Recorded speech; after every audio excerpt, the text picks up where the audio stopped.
ബി.ജെ.പിയെ തോൽപ്പിക്കാൻ വോട്ട് മറിച്ച് ജമാഅത്തെ ഇസ്ലാമി. കോർപ്പറേഷൻ തെരഞ്ഞെടുപ്പിൽ വോട്ട് മറിച്ചു, നിയമസഭാ തെരഞ്ഞെടുപ്പിലും വോട്ട് മറിക്കുമെന്ന് വെളിപ്പെടുത്തൽ. സഹായം വാങ്ങിയവർ എന്തിന് എതിർക്കുന്നുവെന്നും ചോദ്യം.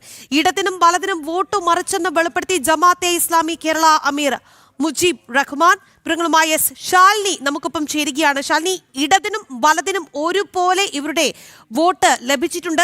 ഇതിന് പിന്നിലുള്ള ഒരേ ഒരു ലക്ഷ്യം ബി.ജെ.പിയെ തോൽപ്പിക്കുക, ബി.ജെ.പി അധികാരത്തിൽ വരരുത്. അതിനുവേണ്ടി എന്ത് നാണം കെട്ട ഒത്തുകളിക്കും ഇടത് വലത് മുന്നണികൾ തയ്യാറാകുമെന്നുള്ളത് നമുക്ക് അറിവുള്ള കാര്യമാണ്. പക്ഷേ ഇപ്പോൾ കൃത്യമായൊരു വെളിപ്പെടുത്തൽ അവർ തന്നെ നടത്തുന്നു എന്നുള്ളതാണ്. പറയൂ ശാലിനി, എന്തൊക്കെ കാര്യങ്ങൾ കേരള അമീർ പറഞ്ഞു വയ്ക്കുന്നു?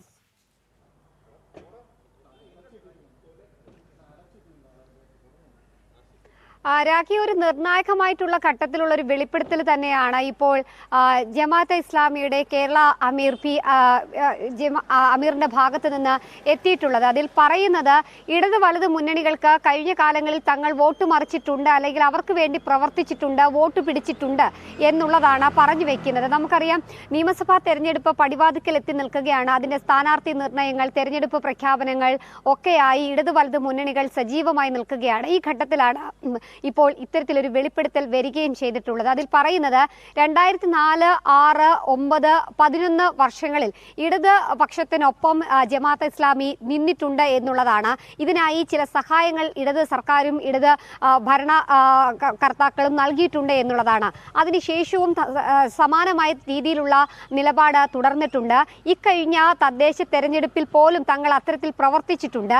ഇനി വരുന്ന നിയമസഭാ തെരഞ്ഞെടുപ്പിലും അത്തരത്തിൽ ഇടത് വലത് മുന്നണികൾക്കായി പ്രവർത്തിക്കുമെന്നുള്ളതാണ് ജമാഅത്തെ ഇസ്ലാമിയുടെ കേരള അമീർ വ്യക്തമാക്കുകയും ചെയ്യുന്നത്. അതിൽ ഏറ്റവും എടുത്തു പറയേണ്ടത് ഈ 2004, 6, 9, 11 കാലങ്ങളിൽ ഇടത് പക്ഷത്തിനൊപ്പം നിന്ന ജമാഅത്തെ ഇസ്ലാമി നിയമസഭാ തെരഞ്ഞെടുപ്പിലും ഇത്തരത്തിൽ അവർക്കൊപ്പം നിൽക്കുന്നത് ബി.ജെ.പിയുടെ കേരളത്തിലെ വളർച്ചയെ തടയാനാണ് എന്നുള്ളതാണ് അദ്ദേഹം പുറത്തു പറയുന്നത്. അതായത് ഇരു കൂട്ടർക്കും ഇടയിൽ ജമാഅത്തെ ഇസ്ലാമിയിലെ തന്നെ ചില വിഭാഗങ്ങളുമായി ഉണ്ടായ തർക്കത്തിന് പിന്നാലെ ഉണ്ടായ ഒരു ഓഡിയോ ശബ്ദം ആണ് ഇത് എന്നുള്ളതാണ് നമ്മൾ മനസ്സിലാക്കുന്നത്. അവിടെയാണ് അദ്ദേഹം ചില നിർണായകമായിട്ടുള്ള മറ്റ് കാര്യങ്ങൾ പറയുന്നത്. അതായത് സഹായം നമുക്ക് ചെയ്തിട്ടുണ്ട്, ആ സഹായം വാങ്ങിയവരാണ് പല ആളുകളും. അപ്പോൾ തിരിച്ച് സഹായം ചെയ്യേണ്ടതായിട്ടില്ലേ?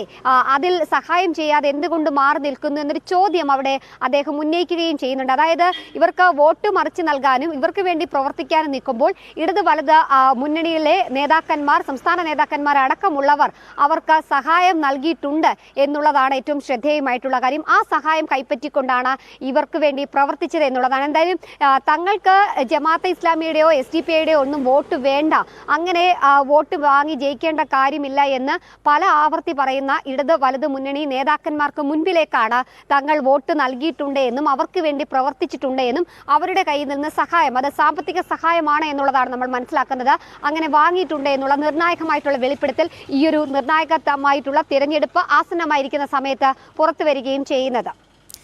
ശരി ശാലിനി, എന്തായാലും വളരെ നിർണായകമാണ് ജമാഅത്തെ ഇസ്ലാമിയുടെ ഈ തുറന്നു പറച്ചിൽ എന്നുള്ളതാണ്. നമുക്കറിയാം, ഇടത് വലത് മുന്നണികളുടെ വോട്ട് പിടുത്തം അത് ഏത് രീതിയിലാണ് സംഭവിക്കുന്നതൊക്കെ അറിയാവുന്ന കാര്യം തന്നെയാണ്. എങ്കിൽ പോലും അതിന് അടിവരയിട്ടുകൊണ്ട് ഇവർ പറയുന്നത് മതേതര മുന്നണി എന്നൊക്കെയാണ്. എന്തായാലും അവരുടെ ഇത്തരം അവകാശവാദങ്ങൾ, അതായത് ഞങ്ങൾക്ക് ആരുടെയും വോട്ട് വേണ്ട, ഞങ്ങളെ ജനങ്ങൾ അങ്ങ് ജയിപ്പിക്കുകയാണ് എന്ന് പറയുന്ന വാദത്തെയൊക്കെ പൊളിച്ചെടുക്കുന്നതാണ് ജമാഅത്തെ ഇസ്ലാമിയുടെ ഈ തുറന്നു പറച്ചിൽ എന്നുള്ളതാണ്.